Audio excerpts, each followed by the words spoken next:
Ցավոք սրտի մեր քրեական օրենսգրքում ձևակերպումը խեղված է եւ այդ պատճառով իրական խոշտանգումները, եթե պատժվում են այլ հոդվածներով, օրինակ պաշտոնական դիրքի անցում։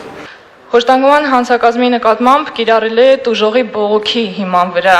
քրեական գործ հարուցելու կարգը, այսինքն մասնավոր մեղադրանքը, եւ այն պարագայում եւ քրեական գործ հարուցելու համար պահանջվում է այս դեպքում ուրեմն պահանջվում է տուժողի բողոքի եւ եթե տուժողը եւ ուրեմն ենթադրյալ կատարողը գալիս են հաշտության, ապա գործը կարող է կարճվել։ Հասարակությունը արթնանալով, առողջանալով, ակտիվանալով այս ցավոտ կամ ողբերգական խնդրին ավելի պատասխանատու մոտեցում ցուցաբերի եւ խոշտանգում կամ արժանապատվությունը նվաստացնող երևույթին վերաբերվի ավելի անհանդուրժող վերջերջո պետք է բոլորս համոզված լինենք, որ յուրաքանչյուրից է կախված թե հասարակության մեջ երկրում խոշտանգումը ինչ աստիճան կարող ենք նվազեցնել։